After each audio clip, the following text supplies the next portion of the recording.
And welcome to the Security Guy and CIA Spy Pod broadcast. I am Robert Siciliano, and this is Peter Warmka. I'm the CIA spy. If there's any confusion, yeah, he's definitely the CIA spy. Good day to you, Peter. It's been a while. It's been too long, actually. it's been a long time, but there's been a lot of things happening. Yeah. A lot of things happening in the world, a lot of things happening in your business and in my business. And the fall is definitely my busy season. And it seems like it's your busy season too. Mm-hmm. Absolutely. I have a lot of things coming up. So where have you been? What have you been doing? What kind of training have you been engaged in? Oh, it's been a variety of things. I've been traveling, giving workshops at some major associations. I've gone down and spoken at security events, attended different security events. I spoke at Osmosis Con, which is the biggest conference dealing with OSINT, and that was held in Tampa recently. And I went. I'm just trying to recall all the different places I've gone to. I'm going to be traveling soon to Philadelphia to give a presentation for a government client. I'm also going to Saudi Arabia in 2 weeks. I'll be there, and I'm going to be going to Mexico City also to speak at a major fin crime event. So yeah, a lot of things happening, a lot of international travel. It's good. Life is good. What about you, Robert? Well, for the uninitiated, what is OSINT? It's basically, it's an abbreviation for Open Source Intelligence, which really is all of the information that's available publicly. I mean, if you know where to look for it, you as a layperson can find this information by just think about doing searches online. And that basically you're acquiring, even though it's called intelligence, it's basically said information that you can collect openly online that's going to be useful for your purposes. Whether it's an investigation, whether you're doing a research, whatever, it's intelligence because you're using it for something that's going to be beneficial. And so give me an example of what that might be. So say, for example, you are a 30-something looking for love, and you find somebody on Tinder that you have a connection with. You go on a date or two, and you want to do a little bit of a deeper dive into that person. Would you or they be able to find a little bit more information about them beyond, say, Facebook and LinkedIn? It sort of depends. Okay. It depends on how transparent that individual is, because maybe that person, is even using a different name and they don't really have their true identity and put on other social media or other hits on Google. But if they are authentic, you should be able to find other references to them by doing Google searches. And if they have like a LinkedIn account or Facebook account, search for their name and something else that they put on there that's significant. Maybe the place where they work, the place where they live, where they've gone to the university. And there should be more hits on them, just, other than just those social media platforms, because that's social media platforms. They can easily put up overnight and put whatever they want on there. Right. And if all you find are those social media platforms, you should be considered. I mean, what I usually do is I search their email address, I search their phone number, I search their name, an abbreviation of their first name, and then wherever I find them online, I'll usually, like if they have some type of a username for some type of an account, whether it's like a Twitter account or a Twitch account or whatever, like if it's a username different than their actual name or email address, I'll search that, and I usually find them in other places as well. Mm-hmm. Yeah, cool. So that's a good application for OSINT for the average person, right? Because people come across this all the time. Individuals who they're approached by them, whether it's for love or money or whatever it is, but who are they, right? So this is a good tool for that. Yeah. I've been busy. I spoke to a bunch of real estate companies, real estate agents for continuing education, spoke to a large pharmaceutical company called AbbVie, also known as Abbott Laboratories, and spoke to a large company that provides services to credit unions called Alloy. Between speakers bureaus and organic search and references and referrals, in Google Ads. Been, it's been a busy speaking season, and I'm actually getting in front of people, human beings, like 1-to-1 or 1-to 500 in the actual room, which I know you have too, and that's exhilarating. I just love that, and I open up for Q&A, and we've been doing a lot of hybrid events too. So I'll be in a room live with a camera on me, talking to people in the room, and then people, virtually all over the world. So that's been a lot of fun. Yeah. These hybrid events are probably about 50-50 from what I've experienced. I'm experiencing a lot of those too, where 50% of them are in person, and then the other 50% are joining online. Yeah. And it depends on how they moderate it. Sometimes you can get a lot of activity from those, people that are attending online, because you have a host, who's bringing to the floor their questions. So it can be still a very good event being a hybrid. Now, when you're on the platform, right, because you are a speaker, right? When you're on the platform, do you allow or provide the opportunity for attendees to ask questions while you are presenting? So during your presentation, or do you wait like towards the end? Usually I don't, because a lot of times if I allow them to ask a question, I already know that, 5 minutes from now, I'm going to be answering that question in my presentation. So I would prefer to leave it to the very end for them to ask questions. They can ask them, in the chat box. They can post those in advance. They'll have to wait to the end, but then the moderator is going to see those and said which ones are already been answered and which ones are still maybe valid questions, and they'll assist and make it very efficient in raising those questions with me. Yeah. So I actually do allow for questions right from the very beginning, and you are correct that usually I'll be covering that topic, 5-10 minutes later anyways.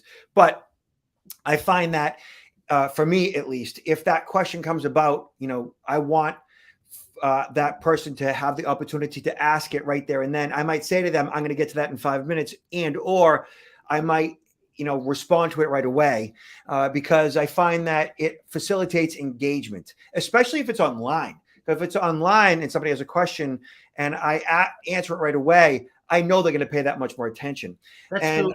I kind of like to have that dialogue from the very beginning, even though I know I'm probably going to be, covering that topic later, because the more engagement I have, the more dialogue I have, the more interaction there is, the more involved they are. Generally, I find the more successful the program is. Because, people are in general selfish or self-interested creatures. We are by our nature. And the more you make it about them, the more engaged they are, and the more they're going to enjoy you because you've made it about them. No, that's a very valid point. Mm-hmm. Yeah. So, all right, lots to talk about today. Let's get right into it. Right here, Peter, we talked about this earlier.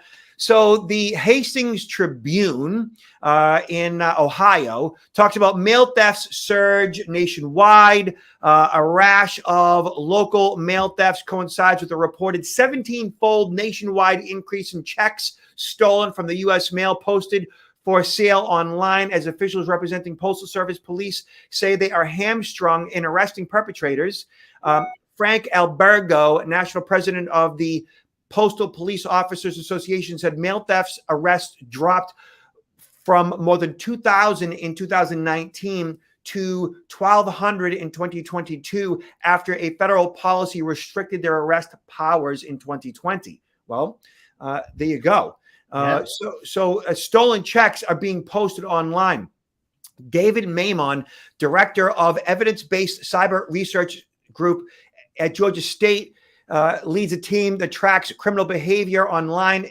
He said that starting in August 2021, they saw a big spike in checks being posted on the internet. So what they're doing is they're stealing checks. There has been a large increase in stolen checks being posted for sale on the dark web and on encrypted text apps. And since then, things have exploded even more dramatically. Instead of seeing an average of 114 checks a week, they're seeing 2,000 checks a week across the country.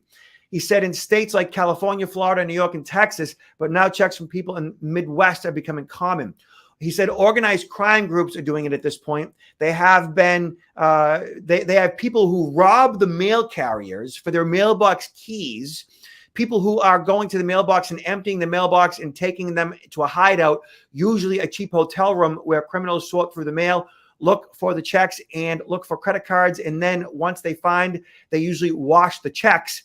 He said washing checks involves removing the payee information from the check and usually the amount it was written for. He said sometimes the thief will cash the checks into drop accounts, and other times the checks will wind up for sale online. It's very interesting because, I mean, it's robbing checks is nothing new. It was always on a smaller scale, and usually individuals would rob them, and maybe they would have some other colleagues, family members that would be able to deposit them. And but now this has been magnified. It's growing scale of the numbers where those individuals who are stealing them are very smart in the sense of washing them. First of all, it's just like washing a $1 bill and then printing, counterfeit $100 bills over that paper, which was a technique that was used, years ago, and that's why our security has been enhanced. So it's the same kind of technique that's being used. I don't know what's the advice that for the actual individuals who could be victimized. I guess being on the lookout for a check, and then if that check doesn't arrive, reporting it as soon as possible, right? Yeah. So a couple things here. So number one, as you see, the carriers themselves are being, robbed, right? Maybe held up at gunpoint. Maybe the trucks are burgled and so forth. So the actual big blue mailboxes are being burglarized, right? Because the keys are being stolen. So the general advice is, put whatever checks you have in the big blue mailbox. And I would say that in general, that's still a pretty safe bet. Otherwise, bring it right to the actual post office and put it inside the actual post office. Other than that, what I would suggest everybody do, I was a spokesperson for the company Uniball, which makes pens, for a year or two. And I'm going to try this right here. So that is, it's probably getting a little blurry. Can you see that, Peter? Yes. All right. That is, I believe, the Uniball. I think it's a 207, right? That's the Uniball 207. Yeah, I was right. So it's called the Signo Uniball 207. That's the pen that I've been using now for the past 20 years. Okay. That pen prevents check washing. So that particular pen bleeds into the ink, bleeds into the check in such a way that it cannot be washed. Mm-hmm. So if you sign your checks with that, if you write your checks out with that, in most cases, you're going to be in pretty good shape. Mm-hmm, mm-hmm. But these are probably checks that people are receiving for, I mean, a lot of people, I know there are some people that still send out a lot of checks out for purchases, but I think these checks that are being victimized are probably the ones that are being sent out by large organizations, maybe for substantial amounts. I don't know. It could be a little bit of both. It could be a printed check, something that was generated by the computer. Either way, I would still use that 207. I would be on the lookout for whatever checks. If you're missing a check after, say, 5 to 7 days, up to a week or more, I would definitely make a phone call. They can always put a stop payment on a check. So I would always check your accounts. So do all the basic due diligence of monitoring account activity ahead of time. All right. Mm-hmm. Good point. Peter, where do you find those blue boxes? Those blue boxes you don't find hardly anywhere anymore except right outside the post office. They still do exist. Now, Peter, for the listening audiences, they may be hearing a beep. And that beep, I'm thinking, is not coming from my computer. It might be coming from your computer. If while we are going through this presentation, this pod broad, if you see a pop up or hear a beep coming from your end, see if you can turn it off. Peter has gone Mac with my suggestion, and he's loving it. There are a few things that you might want to just check on that, and so yeah. All right. So next in line, Peter, let's check out 1 second here. Hold on, Peter, everybody. Okay, so Security Boulevard talks about MSPs, which are managed service providers, the new attack target. Scalable IT infrastructure enables MSPs to quickly deploy updates, patches, and security vulnerabilities. So MSPs are for all of you small, medium, large businesses where you have a managed service provider, basically a remote IT company that manages, your IT software. In May of 2022, cybersecurity and law enforcement agencies in the Five Eyes intelligence community announced an alarming global crime trend. The most sophisticated cybercrime groups are beginning to specifically target managed service providers in order to gain access to their clients and users. So when you think about it, it's a smart business venture for the bad guys to target MSPs, because an MSP could have 100 clients. So it's easier in some cases to go after one MSP who has 100 clients than to go after 100 small businesses. That way, you leverage them. And so it goes on to say that according to the research report, MSPs are under more pressure than ever before. Cybercriminals are paying close attention to these developments and are continuously looking for easier ways to monetize their activities. Again, it's a business decision for the bad guy. 9 out of 10 MSPs have suffered successful cyber attacks in the past 18 months. The same amount have seen the number of attempted attacks increase on a monthly basis. All right. So MSPs now prevent an average of 11 cyber attacks per month. So what they're saying is also automated backup adoption is increasing at a steady rate, which is a good thing, reaching 85% adoption at the time of the report. This offers a baseline protection against ransomware.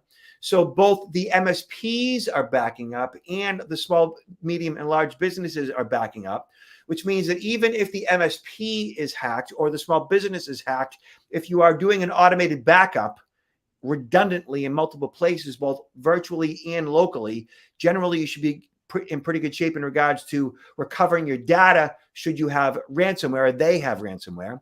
Further, multi-factor authentication is implemented by less than half of all MSPs, which I find troubling. Yes. This makes the majority of organizations vulnerable to compromised accounts and malicious insiders. And finally, 46% of MSPs suffer cyber attacks, end up losing business as a result. And, maybe they should, especially if they're not using multi-factor authentication. Peter? Yeah, I completely understand why the bad guys would be focusing on the MSPs. It makes perfect sense. It's a great way to penetrate a target that might be considered harder and have a harder security measures and protocols. And if I think last year, actually, over 52% of data breaches actually occurred through the vendor that the ultimate target was utilizing. So not only MSPs, but also other types of vendors, maybe to even include CPA firms, law firms, etc. So they're looking not only for the magnitude of the number of clients they have, but also sometimes the smaller vendors, service providers are easier to penetrate and gain a great way to leverage to gain access to the larger target. Yeah. It's like 101 just to have two-factor authentication. So I'm sure there's a number of other ways that these organizations are being compromised, and that might be, vulnerabilities in their hardware, vulnerabilities in their software, not updating their operating systems, and so forth. Basic stuff. I'm sure a lot of it is credential stuffing, known usernames and passcodes that are exposed on the web, and then from there it's like. Phishing.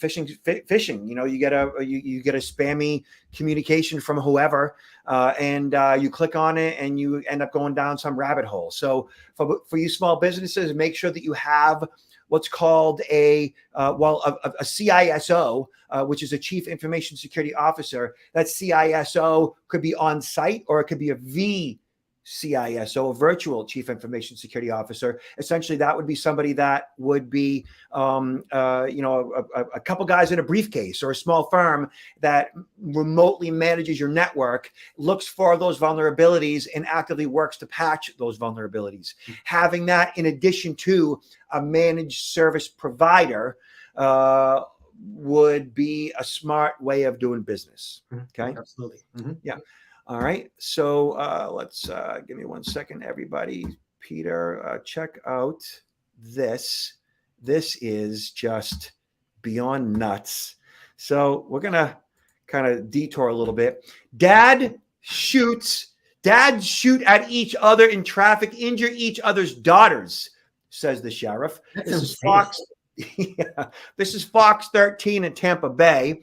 I believe one of these cats was from Florida and one was from Georgia. 2 men are facing attempted murder charges after an apparent road rage incident ended with a shootout. At one point, the vehicles were alongside each other. Someone in the truck rolled down a window and began shouting at the car to pull over. A passenger in the car then flicked off the people in the truck, probably gave him the finger. Somebody gave me the finger the other day. Then someone in the truck threw a plastic water bottle into an open window of the car.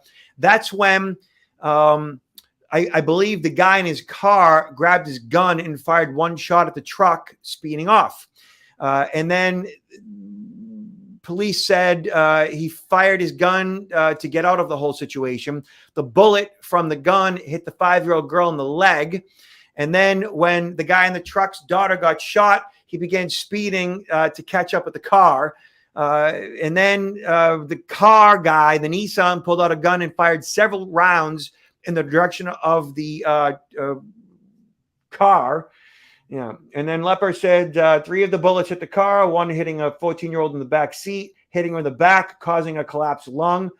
Oh, man. The incident came to an end when the 2 drivers came across a patrol car and pulled over. The men got out and started arguing with each other, and the deputy broke up the fight. The 2 girls were taken to the hospital, and both injuries were not life-threatening. Wow. That's insane. I mean, this is totally out of control where people's emotions, people are just so stressed out. And the fact of, having their gun with them and just without thinking, just reacting to their emotions to the point of they're lucky that neither girl died. They really are lucky. Peter, I said I was given the finger the other day. I was driving with my daughter, and we were in some bumper-to-bumper traffic. I was a little bit confused at one point as to where I was going, so I might not have been like 100% engaged in the direction I was going because I was like half paying attention to the road, half paying attention to GPS. So I'm sure I was not like 100% on my game, but I wasn't doing anything like aggressive or anything or doing anything to hurt anybody. And I certainly wasn't doing anything that required somebody giving me the finger. Right. Okay. And my daughter said to me, "Daddy, that guy just gave you the finger." And I saw him give me the finger as I turned over. And I'll admit that like I had like this rush of anger, I know exactly what you mean. Yeah. I had this rush of anger. It's like, why would you do that? Like, you don't know who I am. You know what I mean? Like you just did something in front of my daughter that was offensive. Like, why would you do that? What is the point of that? And like, while I had this rush of anger, like did I want to ram him with my car? Yeah. Did I? No. But like, it's like, why? Like, yes, everybody's jammed up, but why engage in such a rude, aggressive behavior on his part when you don't know who I am? Like, I didn't do anything to you. Like, you don't know my story. Like, why would you do that? Yeah. And that behavior is going to lead to situations like this. And if you have a gun on you, right, in situations like this, somebody throws a water bottle at you into your window, and you may feel justified to shoot back. And when you do that, like, you could very well kill somebody. And both of these guys right now are being charged with attempted murder. This is going to cost them in excess of probably $75,000 or more. It's possible that they're both going to do jail time. Mm-hmm. In the end, it's guaranteed not to be worth it for either one of them. And they didn't show a very good example to their children, which, it's important too, right? that is 100%, right? Well, I know exactly what you mean, Robert. That happens to me too, and you have that rush of anger, and you want to do something, but it's just so much better. Just ignore it, ignore it. And then, like, for me, that same day, probably 10 minutes later, uh, I was required to change lanes because the lane that I was in was ending. And I put my blinker on, and as I'm beginning to change lanes ever so slightly, the guy that was about a car length behind me sped up to prevent me from changing lanes. And the guy had a dog on his lap. People don't like you, I guess, huh? Yeah, the guy had look, it's friggin' Boston, okay? I've driven all over the country. I've traveled in probably at this point all 50 states. Boston and LA have the meanest and most aggressive drivers in New York City of anywhere in the country. Boston has, I think, worse than New York and worse than LA. Boston drivers are nasty, nasty people. Okay. Come to Miami, my friend. What's that? Go to Miami, my friend. You might find that it's also up there and very, very competitive with, especially that this like not allowing you to get in and speeding up to block you from getting in. Everybody jokes about the Dunkin' Donuts coffee and like everybody's on dunks, like they're like caffeine. It's like everybody just all hyped up in traffic, and it's just like, dude, just relax. Like, I hate driving. I hate getting behind the wheel because people are just so awful. We didn't have this problem during COVID, Robert. It was easy. It was nice to drive. That was the best and only good thing about COVID. Yeah. Yeah. All right. Wow. Don't shoot each other. Okay. Tourist kidnapped in Mexico had foot hacked with machete before being left for dead. Fox in Los Angeles. So this guy, Dustin Jackson, and his wife were waiting for their flight home after the perfect vacation in Cancun. With hours to spare, Jackson hopped in a cab to head to the store to get chewing tobacco, but the nearby gas station didn't have any. That's when he said his taxi driver kidnapped him. I'll never forget that feeling, Jackson said. It was the scariest feeling in the entire world. Jackson said that the driver told him he knew a place where he could go to a grocery store, but that's when things got much worse. I get out and I'm like, okay. And then as I'm walking, it's boom, lights out. And the next thing I know, I'm waking up in a ditch. He said that he was attacked by a group of men armed with a machete. They used the machete to cut up his foot. They went for my Achilles tendon and then missed. Instead of hitting it, they hit the bottom of my foot, and then my foot just flapped around. They were trying to cut my tendons and leave me for dead. Yeah, this is terrible, but I believe it. I mean, because I lived in Mexico for almost 4 years. I lived in Sao Paulo, Brazil, also for about 4 years. I mean, I know in some of these cities, that kind of danger, you just don't hail a random taxi to get from point A to point B, because so many of these taxis, in the case of Mexico, I believe that almost 60% of the taxis they call pirate, meaning they don't have a license as a taxi driver. They will buy a car, they will paint it to look like a taxi. They will paint license numbers on there. They'll look to the average person, they look to be normal taxis. The only people that can detect them right away are other taxi drivers that know, oh, that one's not real. And so some of them are just people just trying to make a living, charging a normal fare. But there's other ones that will work with these criminal groups, and they're able to pick up these unsuspecting individuals, especially tourists, who typically are going to have money on them, and then we'll take them to an ATM machine, a number of ATM machines, to drain out all their money. And I mean, sometimes if they're fortunate, they'll just abandon them on the side of the road. But in some of these other cases, they will kill them. Yeah. This is not that rare, unfortunately. Even legitimate taxis have bad guy taxi drivers in some case. But wherever you are, I always recommend going to the actual taxi stand where, there's actual taxis, and they're usually, well described, right? They're always of a similar color, similar look, and so forth.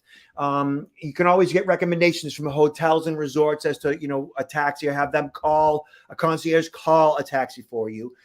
I've been to Mexico at this point probably at least a dozen or more times, maybe 15 times ish, and with young family. And, I've run into some things, but generally we stick to the touristy areas. We stick to, populated areas. And, every country has its issues. We have our issues here in the U.S.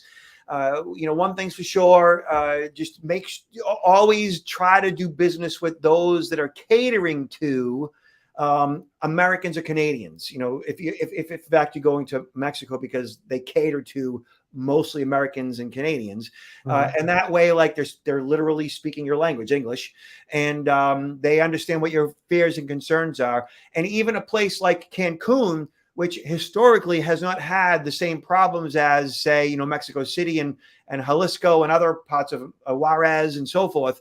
Even Acapulco has had its issues, and now at Cancun. So you do need to be on high alert and not just trust when you're heading south of the border. And Robert, there's another thing you could do. How about this tip?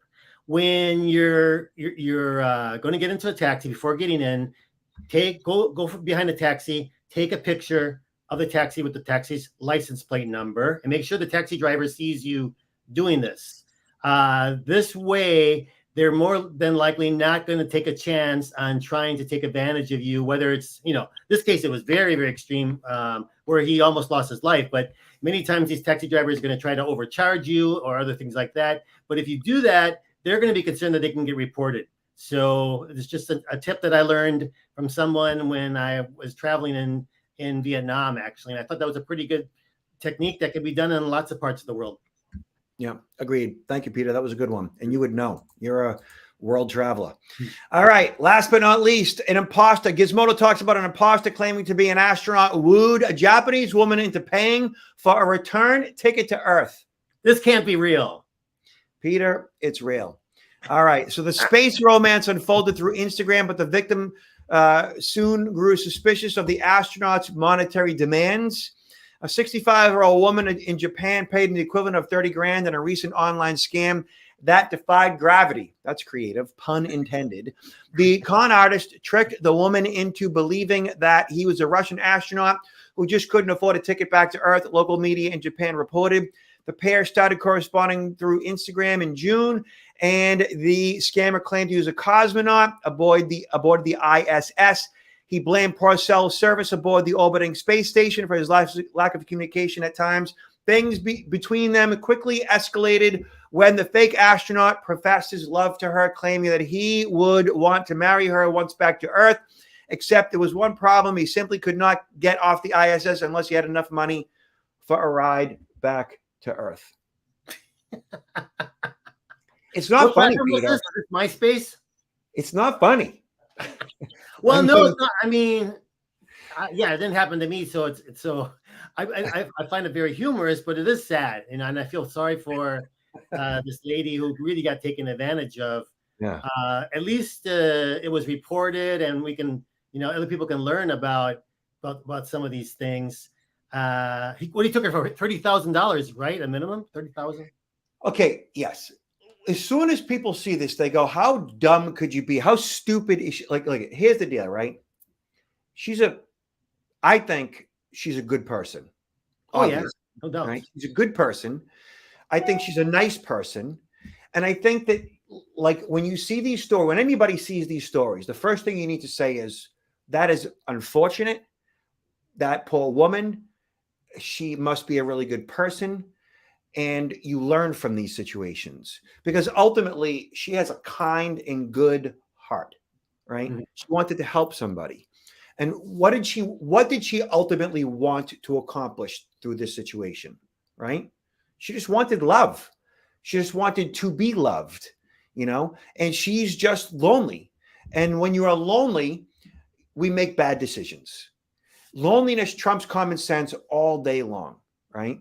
And most of us looking at this scenario, even if we are lonely, would not fall for that type of a ruse. Most of us, but not all of us. And this may not be the only person who's ever fallen for this ruse. I will bet $1 million that there have been hundreds of people that have fallen for this particular ruse. And the reason why I say that is because this can, if this one woman has fallen for it, then I guarantee you, then the scammers are using that exact same ruse on thousands of people. And there is a percentage of those thousands of people who are falling for it. Because if it works on one person, it's going to work on two people. Yeah, you're probably right. So the same person could be doing trying this technique out with 10, 15, 20 people at the same time, right? Just behind a computer all day long. All day. And they're going to try. And, I mean, it's exciting to be connected with an astronaut. It's exciting. It's an astronaut. Wow. Like, that's amazing. Like, you're really up in space. Wow. Like, I feel so privileged that I can communicate with you and that I can help you. And if that person up in space is providing all kinds of like examples of what it means to be in space, like photographs of them floating around and pictures of them on the ISS and pictures of them like floating out in space and all these different, convincing things that would essentially, get that person to believe them, then, that ruse is viable. Makes you wonder whether or not she probably told some family member or friend about this. You would think, and that, did that person try to, just roll their eyes, or did they try to convince them that this could be a ruse, or that's what? probably what it was. Ultimately, they probably, had to brag about it, or that $30,000 evaporated and they never heard from the bad guy again, and they probably were looking for help. Okay, so for all those in your life that you love, or you're responsible for in some way, people that might be lonely, this is just one of many romance scams to be aware of. So, Peter, where are you going to be next? Next, I am traveling up. Next week, I'll be up in the Philadelphia area. Then, as I mentioned, I'm going to be traveling to the Middle East for about a week. And later on, I'll be traveling to Mexico. And then I've got, the end of the year, some family time. So I'm looking forward to catching up on a lot of things. Have you received your booster shots? Not yet. My wife is reminding me that we better do that very, very soon. How about you? Yeah. I got my 2 COVIDs, back when you got your 2 COVIDs. And then I got a booster back in December of 21. And I got a booster yesterday.